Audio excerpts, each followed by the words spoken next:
Tales from the Grey Dimension, where logic flickers and reality takes a coffee break.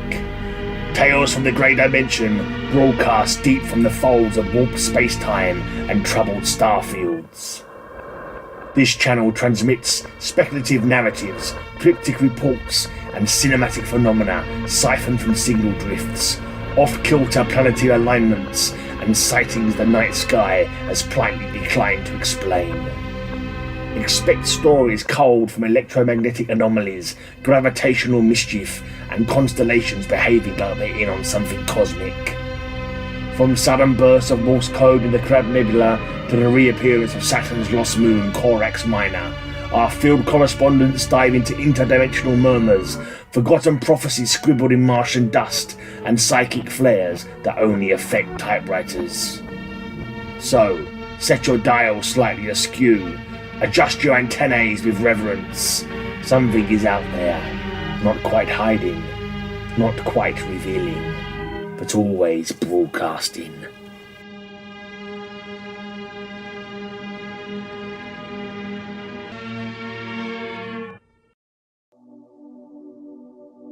The Bureau of Dream Audits. Every time Eileen dreamt of flying, a small stamp appeared on her pillow in the morning. Flight Fantasy number 229, unclaimed airspace fee pending. She didn't remember applying for anything, but soon bills started arriving. Charges for time spent in unauthorised reverie, images borrowed from copyrighted memories, and a hefty fine for illegal conceptual nesting, whatever that meant. Turns out, Earth had been absorbed into a pan-dimensional alliance 300 years ago, and humans were given full freedom until their dreams got interesting. That's when the Bureau of Dream Audits moved in. Eileen tried to stop dreaming, but that only triggered penalties for aberrant ennui. She began submitting decoy dreams, a bowl of cereal, beige wallpaper, accounting spreadsheets, until one night she slipped up and dreamt of a sentient penguin choir performing Bohemian Rhapsody in reverse. That earned her an invitation. The Bureau's headquarters hovered above the Thames in an invisible dome. She was greeted by a six-limbed archivist named Fred, who preferred they-them and answered exclusively in analogue sound loops. Fred explained that her dreams were unusually profitable and they wanted to offer her a job as a licensed lucid architect. She accepted, of course, but on her first night designing dreams for intergalactic clients, she awoke to find herself levitating, and a stamp on her hand read, "Employee-owned dream, intellectual property registered." She smiled. It was working.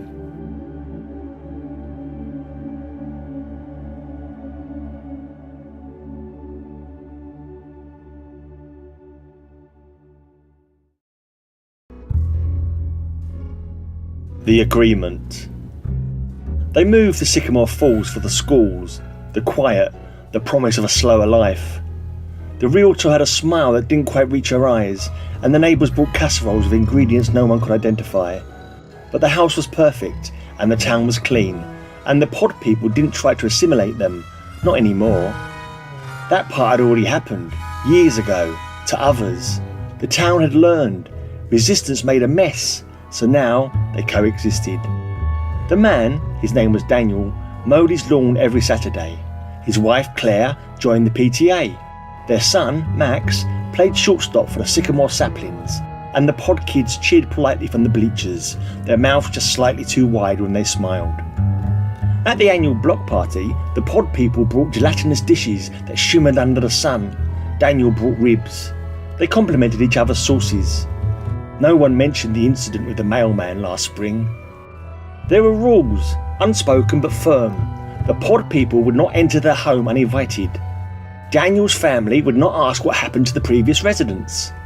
Birthdays were celebrated but never discussed afterward.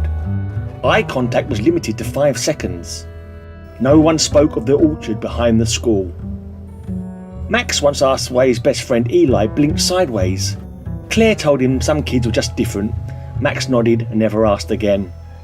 One evening, Daniel found the note tucked under his windshield wiper. It read, "We appreciate your cooperation. Your family's emotional output is nourishing. Please continue." He showed it to Claire. She folded it neatly and placed it in the drawer with the others. They lived like that for years, Peaceful, almost happy. The pod people never aged. Max did, Claire did, Daniel did. The town stayed the same. And when Max turned 18 and left for college, the pod people threw a party. They sang a song no one taught them. They wept a little from glands Daniel had never seen before. That night, Claire asked Daniel if he thought they'd ever try again. No, he said, they don't need to. We're already part of it. She nodded and they went to bed, the hum of the town pulsing gently beneath their floorboards.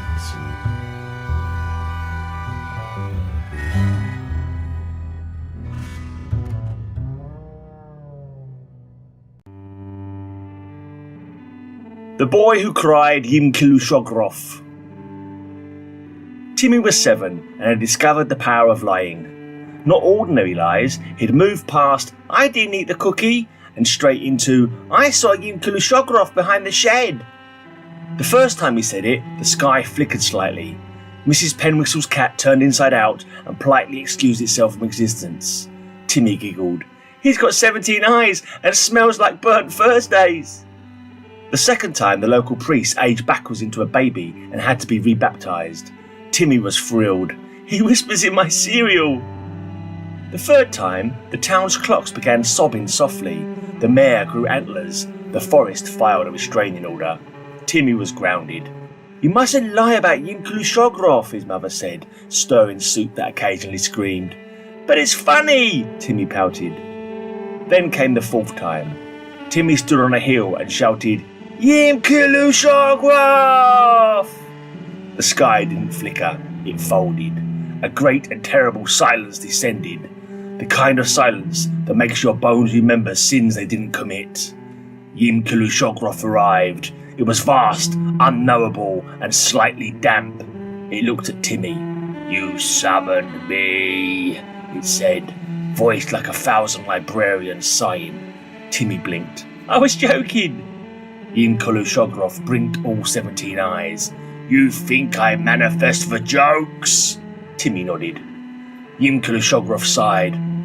I was in the middle of the vow that I mentioned. Now I have to fill out a cancellation form. It handed Timmy a clipboard. Timmy filled it out in crayon. Yimkilushogroth vanished in a puff of bureaucratic frustration. Timmy never lied again, except once, about broccoli. The broccoli turned into a minor deity and now rules Belgium.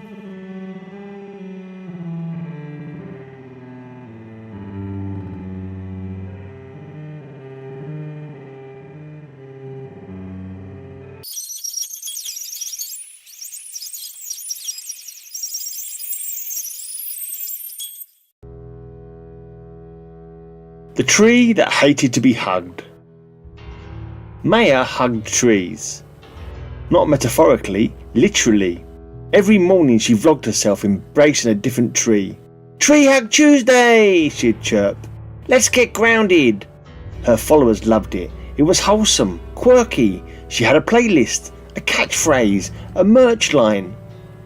Then she found the gnarled old tree of Sylvan Woods. It didn't sway in greeting. It didn't rustle with joy. It dropped an acorn on her head. She laughed. Bit grumpy today. She wrapped her arms around it. The bark was cold. The moss recoiled. And then, live on stream, it spoke. You smell. Maya froze. The chat exploded. The audio was clear. The tree's mouth and not in the bark had opened and closed. She posted the clip. It went viral. Within days, a deodorant brand reached out. They filmed a commercial in the woods. The tree was lit dramatically. Maya stood beside it, radiant and fresh. Endorsed by the gnarled old tree of Sylvan Woods, the ad exclaimed. If it approves, you're good. The tree didn't speak again, but its branches swayed ever so slightly whenever someone passed wearing the right scent.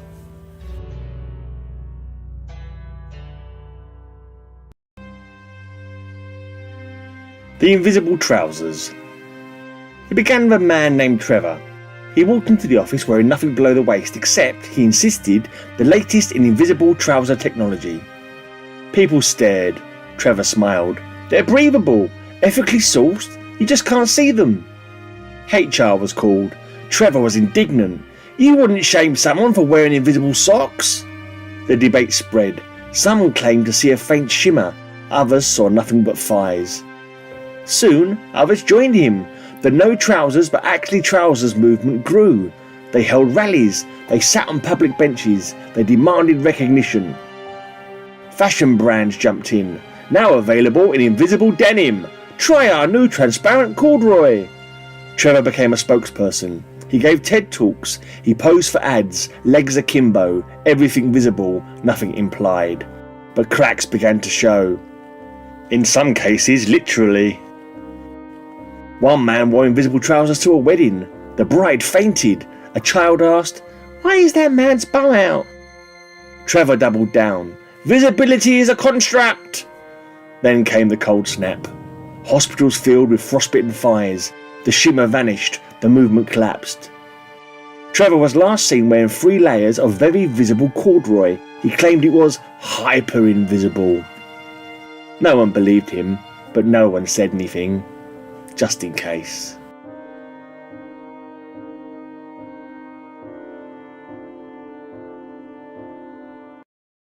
Truth Storm, the final posts of Potter's 47. The weather is beautiful, the best weather, no climate change, just a little wind, maybe a breeze. The fake scientists are lying again. They want your money. Sad. We drilled bigly, and guess what? We found something amazing. A creature, a giant, a kaiju. It loves oil, it loves freedom.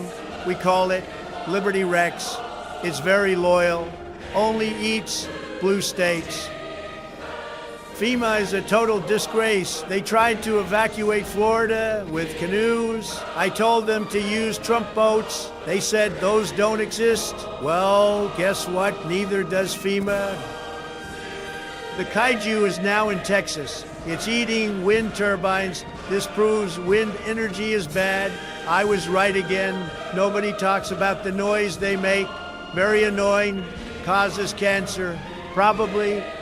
The kaiju is a Democrat, big, angry, hates freedom, probably voted twice by mail. The army tried to stop it, failed. Too many suckers, too many fat generals. We need patriots, not pastries. And now they say midterms are coming. What a joke. The kaiju is their candidate, brought in by the DNC to eat Republicans. It's a plot. A very bad plot. They want to cancel the vote and replace it with transgender. Not happening, not on my watch. The oceans are rising because the moon is jealous. I spoke to NASA. They said, "Sir, that's not how gravity works." I said, "I know gravity. Nobody knows gravity better than me." They clapped. Some cried. The billionaires are leaving Earth. I am leading the mission. Elon begged me to come. He said, "Sir, Mars needs a king." I said, "I'm not a king. I'm a god." He agreed. We are boarding the rockets now. Earth is over. Too many losers, too much regulation. Mars will be great again. No climate, no taxes, no Rosie O'Donnell. To all the haters and losers, you had your chance. You didn't listen. You didn't drill enough. You didn't believe in freedom, kaiju. Now you're stuck with FEMA and the moon. Thank you for your attention on this matter. I will be tweeting from Mars. Signal may be weak, but my legacy is strong.